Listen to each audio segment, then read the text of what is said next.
Hello दोस्तों, एक बार फिर से आपका स्वागत है आपके अपने YouTube channel Gopal study studio में। दोस्तों, आज हम आपको बताने वाले हैं कि कैसे मशीन के अंदर कोई भी मोटर है या कोई भी सिलेंडर है, किस तरीके से वो मूवमेंट करते हैं, कैसे आप उनको ऑपरेट करते हैं। तो मैं जस्ट आपको एक सर्किट डायग्राम दिखाऊँगा यहाँ पे इक्विपमेंट के साथ कि हम मोटर को कैसे रन करेंगे किसी मशीन के अंदर। तो वहाँ पे हम उसको पीएलसी के द्वारा ऑन करवाएँगे, कई बार हम पुश बटन के द्वारा भी ऑन कर सकते हैं मशीन के अंदर।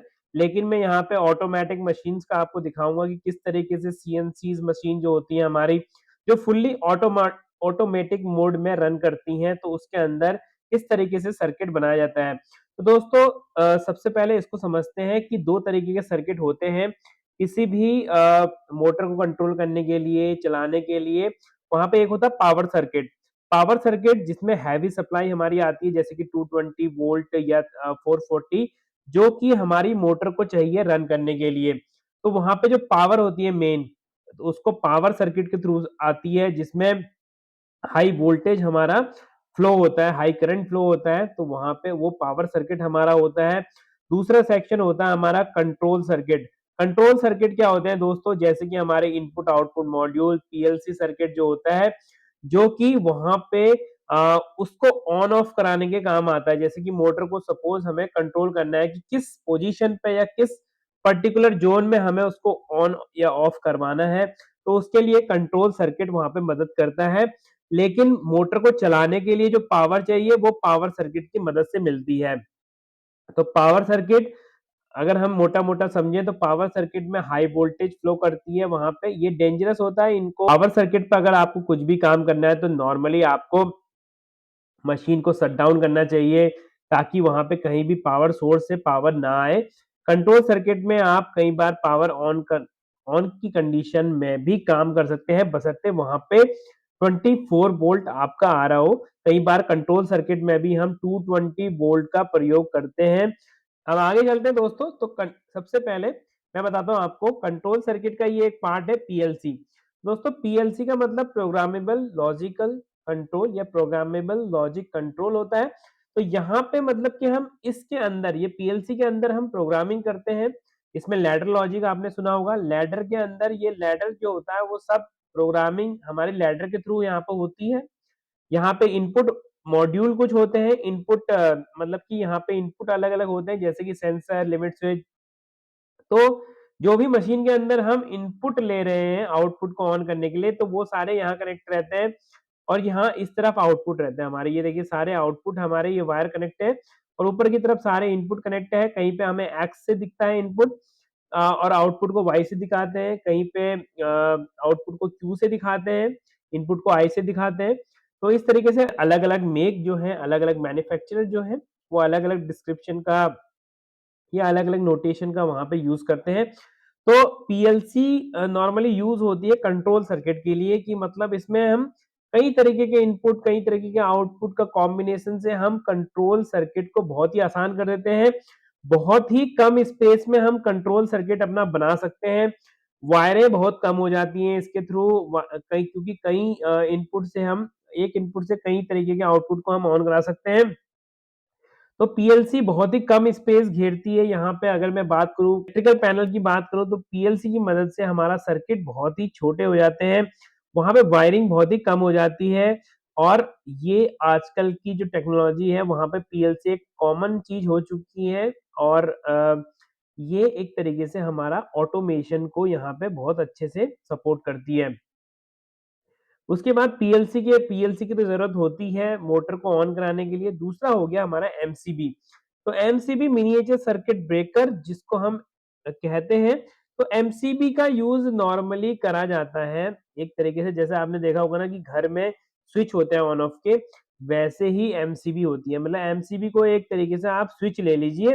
बस काम यहाँ पे एमसीबी का थोड़ा एक बढ़ जाता है कि अगर कोई सर्किट में करंट ज़्यादा बढ़ रहा है, सर्किट में अगर करंट ज़्यादा बढ़ रहा है, कोई रेजिस्टेंस पैदा हो रहा है, वहाँ पे कोई शॉर्टिंग हो रही है, उस वजह से किसी भी रीज़न की वजह से अगर सर्किट में जो यहाँ से देखिए नॉर्मली क्या होता है एमसीबी में इनपुट वायर आ रही होती है, सपोज़ 3 फेज़ सप्लाई है हमारी, तो यहाँ पे 220 वोल्ट सभी में जाएगी। 220 सपोज़ यहाँ पे 4 440 अगर हम 2 फेज के बीच में मल्टीमीटर लगा के चेक करेंगे तो 440 वोल्ट आएगा। ये 440, 420, 430 इस तरीके से वोल्टेज आती है। तो नॉर्मली अगर ये ऊपर की कंडीशन में, जैसे ऑन की कंडीशन, ये जो अभी दिख रहा है आपको डायग्राम में, ऑन की कंडीशन है, तो यहाँ पे ऑन होगा तो यहाँ पे आउटपुट सप्लाई निकल जाएगी। अगर ये डाउन रहेगा, ट्रिप रहेगी, तो यहाँ पे आउटपुट सप्लाई नहीं रहेगी। तो इसका काम यही होता है, अगर यहाँ पे आउटपुट निकल ली है, अगर आउटपुट में कहीं से भी रिवर्स करंट यहाँ पे फ्लो कर रहा है, मतलब कि यहाँ पे अगर एमसीबी को लग रहा है कि यहाँ पे बहुत ज्यादा करंट यहाँ पे हो चुका है, जिस रेटिंग की एमसीबी बनी है उससे ज्यादा हो चुका है, तो ये क्या करता है कि इसको ट्रिप कर देता है। जिस ट्रिप करने से क्या होता है कि हमारा जो इनपुट वायर में जो भी पावर आ रही है वो आउटपुट में नहीं जाती है, और एक तरीके से मोटर हमारी सेफ हो जाती है, या वहां पे मोटर की आग लगने या कहीं सर्किट के कोई एक्सीडेंट होने का चांस कम हो जाता है।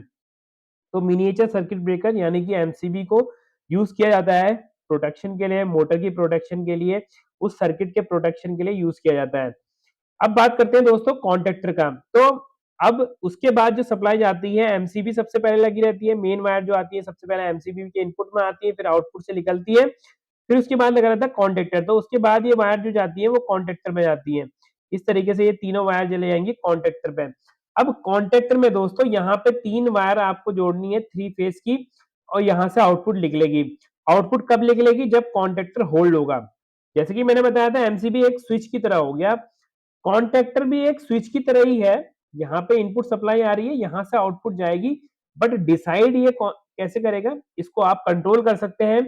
यहाँ पे एक कॉइल की सप्लाई आपको देखिए दिख रही होगी, A1 और A2, ये कॉइल सप्लाई होती है, जहाँ पे आप इसको अगर यहाँ पे 24 वोल्ट देके, सपोज ये 24 वोल्ट वाली अगर कॉन्टेक्टर है तो 24 वोल्ट की अगर ये कॉइल यहाँ पे है, नॉर्मली ये लिखा रहता है यहीं पे कॉन्टेक्टर पे, अगर ये 24 वोल्ट कॉइल सप्लाई वाली है तो 24 वोल्ट दीजिए, दूसरे में आप न्यूट्रल दीजिए।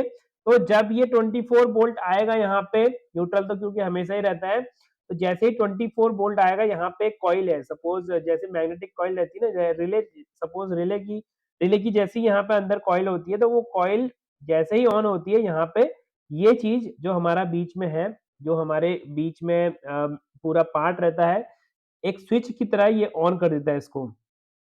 तो दोस्तों क्या हो रहा है, कॉन्टेक्टर एक स्विचिंग डिवाइस ही है, बट वो स्विच कब कर रही है, जब यहाँ पे हम उसको कंट्रोल कर सकते हैं एज पर, जब हमें इनपुट यहाँ पे देना है 24 वोल्ट, वो जब आएगी तभी ये कॉन्टेक्टर होल्ड होगा, मतलब हम स्विचिंग इसकी ऑटोमेटिक कर सकते हैं। पीएलसी की मदद से हम जो भी हमने लॉजिक सेट किया है मोटर को ऑन कराने के लिए कि किस समय पे मोटर को ऑन होना है, जब आउटपुट उसका हाई होगा वही आउटपुट यहाँ पे आप जोड़ सकते हैं A1 में, तो आउटपुट हाई होते ही यहाँ पे 24 वोल्ट आएगी। या अगर 220 वोल्ट का ये कॉन्टेक्टर है, एसी का है या डीसी का है, जितने भी सप्लाई का ये है, अगर यहाँ पे वो सप्लाई आएगी तो यहाँ पे कॉइल एनर्जाइज होगी और कॉन्टेक्टर होल्ड हो जाएगा, जिससे कि हमारा इनपुट से आउटपुट की तरफ एनर्जी फ्लो करने लगेगी। तो दूसरा डिवाइस हो गया दोस्तों कॉन्टेक्टर। अब दोस्तों उसके बाद कॉन्टेक्टर के बाद वायरिंग के थ्रू चले जाती है पावर मोटर पे। कई बार बीच में और भी ओवरलोड, सपोज एमपीसीबी भी लगी रहती है कई जगह, जिसमें मोटर प्रोटेक्शन के लिए, ये मोटर प्रोटेक्शन सर्किट ब्रेकर, मतलब कि मोटर के प्रोटेक्शन के लिए एक ओवरलोड अगर मोटर पे हो जाए, मोटर अगर ओवरलोड हो जाए, तो वहां पे सेफ्टी के लिए एक और डिवाइस भी दी जाती है एमपीसीबी। वो मैंने यहाँ पे दिखाई नहीं है, बट उसके थ्रू जैसे कॉन्ट्रेक्टर सप्लाई जब एमपीसीबी में जाएगी, एमपीसीबी से यहाँ पे मोटर पे आ जाएगी, तो मोटर पे आपको जैसे भी कनेक्शन है, स्टार डेल्टा कनेक्शन, वो यहाँ पे कर देते हैं। तो उसके बाद हमारा मोटर यहाँ पे रोटेट करने लगेगा। जैसे ही सप्लाई ऑन होगी कॉन्ट्रेक्टर होल्ड होगा, कॉन्ट्रेक्टर होल्ड होते ही एमपीसीबी में सप्लाई जाएगी और एमपीसीबी से सप्लाई निकल के मोटर पे जाएगी, तो मोटर हमारी ऑन हो जाएगी। अब मोटर पे आप कुछ भी जोड़ सकते हैं, मोटर पे कई बार हम मोटर पे पंप लगा देते हैं, कई बार मोटर पे हम स्पिंडल जोड़ देते हैं, कई बार हम मोटर पे पुली के थ्रू बॉल स्क्रू को मूव करा देते हैं। तो अलग अलग काम हम मोटर के रोटेशन से कर सकते हैं। तो इस तरीके से दोस्तों आपने समझा होगा कि क्या-क्या पार्ट हमें चाहिए। नॉर्मली ये बेसिक बिल्कुल मैंने बताया कि 2 तरीके के सर्किट होते हैं, power circuit, control circuit. Control circuit में हमारे पीएलसी में हार्ड हार्ड वायरिंग जो करते हैं हम, वो एमसीबी कॉन्टैक्टर के थ्रू हमारा मोटर ऑन होती है। मोटर में एमपीसीबी भी एक डिवाइस हम लगा सकते हैं, और अगर और ज़्यादा हमें प्रोटेक्शन चाहिए तो। और मोटर हम रन कर सकते हैं एज़ पर हमारे कॉन्टैक्टर जब हमें होल्ड कराना है, वो पीएलसी की मदद से यहाँ पे सप्लाई आ जाती है एज़ पर हमारे लैडर लॉजिक के अकॉर्डिंग जब भी हमें वो मोटर को ऑन कराना है, यहाँ पे सप्लाई आएगी और सप्लाई आते ही कॉन्टैक्टर होल्ड होगा और मोटर हमारी रन करेगी। इस तरीके से मोटर की इंटरफेसिंग आप कर सकते हैं मशीन के अंदर। तो आशा करता हूँ ये वीडियो देखने के बाद आपको समझ आया होगा कि किस-किस तरीके से आप ये चीज़ें कर सकते हैं। तो फिर मिलेंगे एक और नई टेक्निकल टॉपिक के साथ, जहाँ पे हम आपको बताएँगे कि एमसीबी ट्रिप कब-कब होती है, तो उसकी कंडीशन हम आगे बताएँगे। तो तब तक के लिए दीजिए इजाज़त। नमस्कार, जय हिंद, जय भारत। पढ़ेगा इंडिया तभी तो स्किल बनेगा इंडिया।